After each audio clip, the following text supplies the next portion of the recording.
Hello students.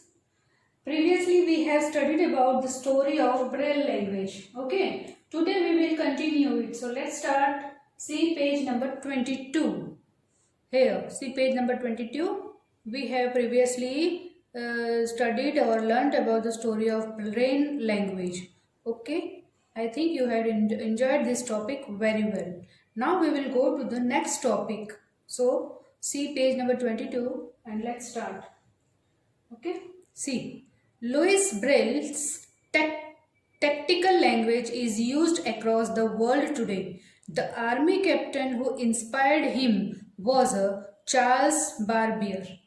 Understood? Means tactical language जो पूरी दुनिया में यूज हो रही है वो कौन सी, जो आर्मी कैप्टन ने जिनसे ब्रेल इंस्पायर्ड हुए थे, है ना। सबसे पहले तो वो 12 डॉट्स वाला लैंग्वेज तो कैप्टन ने इनोवेट किया था, उन्हीं से इंस्पायर्ड होकर ब्रेल ने 6 डॉट पे काम किया था और उस पे रिसर्च करके 6 डॉट पे काम किया। किसने? ब्रेल ने।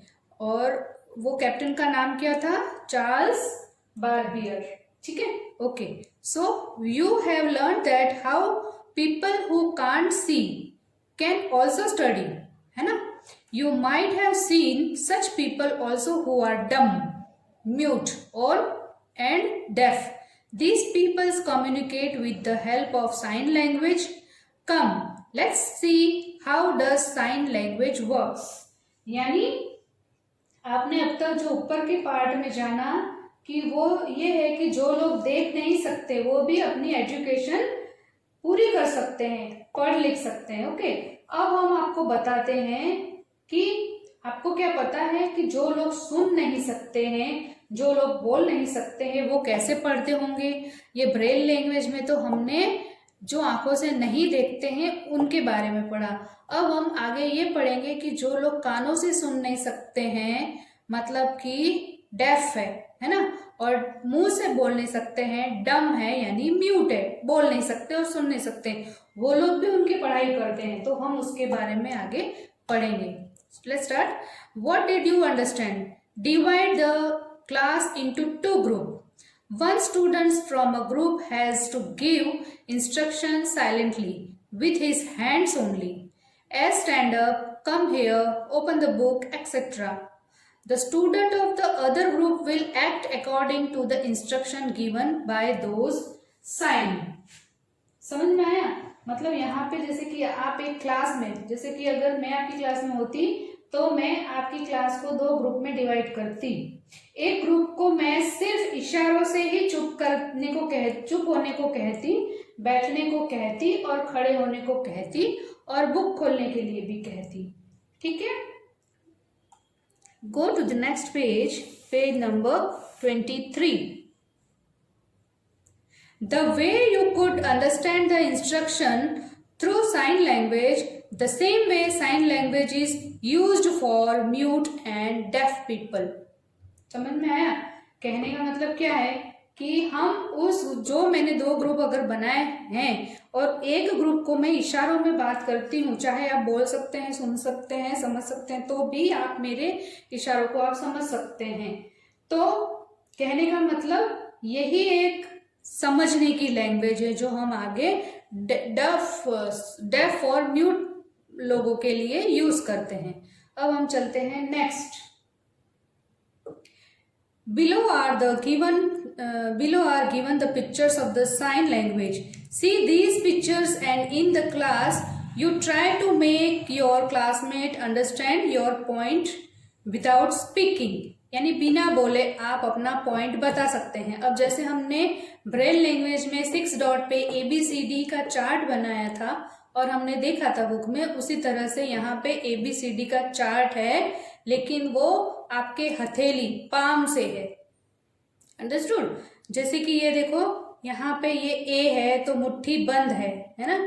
B में देखो 3 फिंगर ऊपर है और 2 नीचे है। C में C के जैसा बना रखा है। D में देखो, E में तो ये जितने भी पिक्चर से हैंड के ये सब, ये देखो Y ऐसा होता है, ठीक है, T ऐसा होता है। तो ये कौन सा चार्ट है? वो ब्रेल लैंग्वेज का चार्ट था, है ना। ये कौन सा है? साइन लैंग्वेज का चार्ट है। कौन सा साइन है? साइन लैंग्वेज का चार्ट है, ठीक है। तो ये चार्ट आपको बनाना है वर्कशीट में। अब उसके बाद में आएंगे थिंक एंड टेल। क्या आएगा अभी यहाँ पे?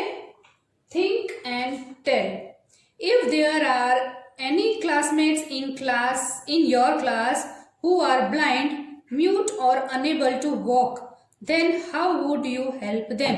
यहाँ पे ये बताया है कि सोचो और कहो कि अगर आपके क्लास में कोई आपका क्लासमेट है जो आंखों से देख नहीं सकता, ब्लाइंड है, जो मुंह से बोल नहीं सकता, जो म्यूट है, और अनेबल टू वॉक, चलने में भी असमर्थ है, तो आप उनको कैसे हेल्प करोगे? ठीक है, तो आपको सोचना है। अब नेक्स्ट है find out and write down. If differently abled children around you don't come for studies, how will you help them?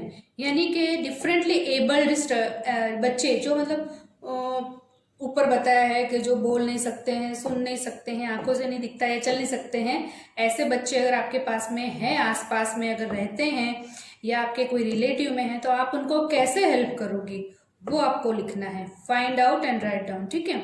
On the map of India paste a thick thread on boundaries of any 4 state.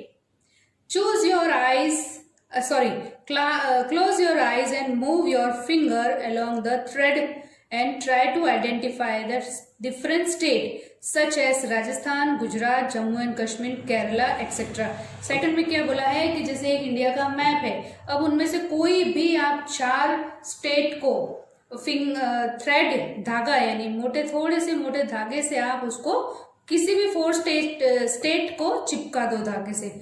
फिर आप आंखें बंद करके try करो कि ये कौन सा स्टेट है, मतलब मीन्स आपको आंखें बंद करके रिकॉग्नाइज करना है हाथों से कि वो कौन सा स्टेट है। ओके, नेक्स्ट है who are such peoples around you who have achieved success despite their physical disability. यानी कि ऐसे कौन से बच्चे हैं या पीपल है आपके पास में जो आंखों से देख नहीं सकते हैं या सुन नहीं सकते हैं या बोल नहीं सकते हैं या चल नहीं सकते हैं, उसके बावजूद उन्होंने उस चैलेंज को फेस किया और सक्सेसफुल हुए उनकी लाइफ में वो लोग। ऐसे भी कई लोग हैं, तो आप देख सकते हैं, ठीक है। सो हम लोग यहाँ पे ये चैप्टर का मोस्ट प्रोबेबली एंड पे आ गए हैं। We will meet you in the next class, then we will end this chapter in the next class. Okay, till then, bye bye, see you soon children.